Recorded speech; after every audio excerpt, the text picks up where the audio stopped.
Kuelekea uchaguzi mkuu nchini Tanzania mwaka 2025, Baraza la Maaskofu Katoliki Tanzania TEC limetoa tamko lifuatalo.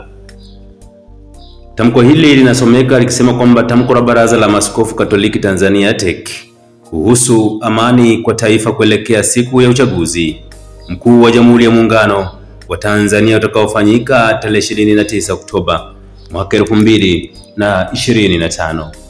Sauti ya watu, sauti ya Mungu.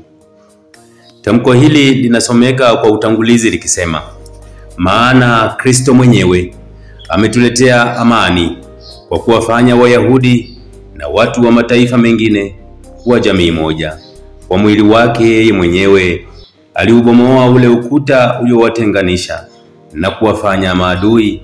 Aliondoa ile sheria pamoja na amri zake na kanuni zake, ili kutokana na jamii hizo mbili aumbe jamii moja mpya katika umoja naye, na hivyo kuleta amani. Kwa mwili wake Kristo waliuangamiza uadui wao. Kwa msalaba wake aliziunganisha jamii hizo kuwa moja na kuzipatanisha na Mungu. Kwa Efeso 2 mstari wa 14 mpaka wa 16. Tamko hilo linasema kwamba sisi maaskofu wa Kanisa Katoliki Tanzania, moja, tunatambua kuwa kwa mujibu wa Katiba ya Jamhuri ya Muungano wa Tanzania ya mwaka 1977, Jamhuri ya Muungano wa Tanzania ni nchi inayofuata misingi ya demokrasia na haki za jamii. Na pia pili, tunatambua kuwa ibara ya 5 kifungu kidogo ya Katiba ya Jamhuri ya Muungano wa Tanzania imempa haki kila raia anayetimiza miaka 18 kupiga kura kwa mujibu wa vifungu vya 81 kifungu kidogo cha kwanza na pili na kifungu cha 85 ya sheria ya uchaguzi wa rais, wa bunge na madiwani. Na kwa hiyo tatu, kwa kutambua kwamba mamlaka ya serikali inayotawala raia wake kidemokrasia yanatoka kwa wananchi, sisi maaskofu wa Kanisa Katoliki nchini Tanzania tumetazama kwa jicho la kimungu mambo yanayoendelea nchini, hasa katika kipindi hiki muhimu cha uchaguzi mkuu. Tumesikiliza sauti za waumini, viongozi, wananchi pamoja na wadau mbalimbali wa masuala ya kisiasa nchini. Tumesali na tunatafakari kwa kina, na hivi tunatamka ifuatavyo. 1.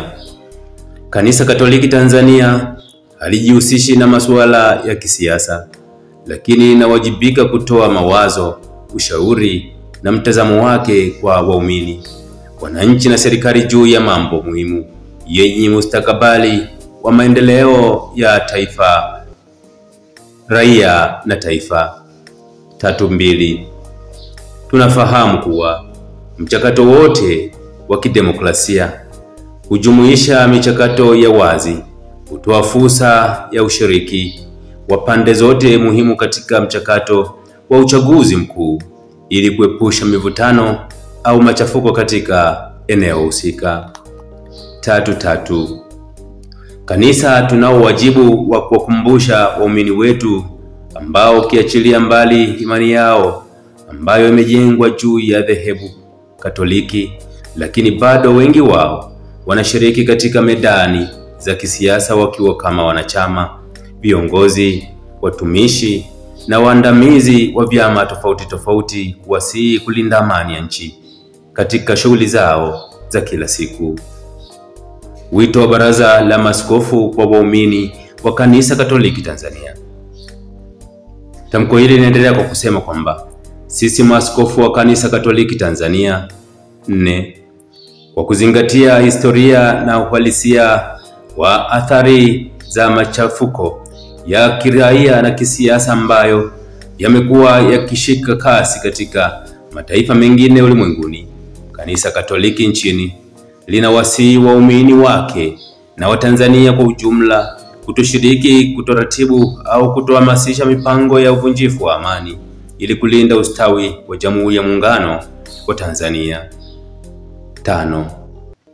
Tamko linasema kwamba tunatoa wito kwa waumini, wananchi, viongozi na wadau wa siasa ambao kwa namna moja au nyingine hawajaridhishwa na mwenendo wa mchakato wa uchaguzi mkuu nchini kutafuta njia rafiki za kuondoa changamoto wanazoziona kuliko kutumia kauli chonganishi ambazo zinaweza kuvuruga amani na taswira ya Tanzania kitaifa na kimataifa. 6. Tunawasihi Watanzania wote bila kujali imani zao, chama, misingi wala wao wa kisiasa kutojihusisha na dhamira yoyote itakayoandaliwa kwa kusudi la kuchochea maandamano, ghasia za machafuko, vurugu, uharibifu wa mali za umma au binafsi nchini. 7. Tamko hili linasema kwamba tunawahimiza wananchi, viongozi na mamlaka zote nchini kuendelea kuheshimu haki na maoni ya wengine, hususan wale wenye maoni tofauti kisiasa, ili kudumisha mshikamano wa kitaifa kabla na baada ya uchaguzi mkuu Tanzania. 8. Tamko linasema kwamba tunawasihi watawa, viongozi wa jumuiya, vigango na parokia za Kanisa Katoliki Tanzania kutekeleza wito wao wa kuihubiri amani kwa mataifa yote ili kuzuia haiba ya watu wote wanaojaribu kuhamasisha fujo katika mitandao ya kijamii, maeneo ya kazi na makazi. 9. Tamko hili linasema kwamba aidha, Baraza la Maaskofu Tanzania tunatoa wito kwa kiongozi yeyote atakayeshinda nafasi ya rais Tanzania kuliongoza taifa awe tayari kuliunganisha taifa mara baada ya uchaguzi mkuu na kuchukua hatua madhubuti za kuendeleza amani na mshikamano kwa maendeleo ya taifa. Hitimisho. Kwa kuzingatia mchakato wa uchaguzi mkuu utakaofanyika tarehe 29 Oktoba mwaka 2025, Baraza la Maaskofu wa Kanisa Katoliki Tanzania tunathibitisha msimamo wetu wa kudumisha amani, umoja na mshikamano wa kitaifa. Tunatoa wito kwa waumini wa Kanisa Katoliki na Watanzania wote bila kujali chama au msimamo wa kisiasa kuendelea kuwa walinzi wa amani, kuepuka vitendo vyote vya fujo na kuheshimu haki na maoni ya wengine. Baraza la Maaskofu tunasisitiza kuwa mshikamano wa kitaifa, heshima ya utu wa binadamu na ushirikiano wa kijamii ni nguzo kuu za maendeleo ya Tanzania. Tunawahimiza viongozi, waumini na wananchi wote kushirikiana kikamilifu katika kulinda amani, kudumisha umoja wa kitaifa na kuchukua hatua za hekima katika kukabiliana na changamoto zozote zitakazojitokeza wakati na baada ya uchaguzi. Mungu ibariki Afrika, Mungu ibariki Tanzania. Hili ndilo tamko la Baraza la Maaskofu Katoliki Tanzania TEC kuhusu amani kwa taifa kuelekea siku ya uchaguzi mkuu wa Jamhuri ya Muungano wa Tanzania utakaofanyika Oktoba 29 mwaka 2025. Mtazamaji, karibu katika maoni lakini pia katika kutafakari na tamko hili.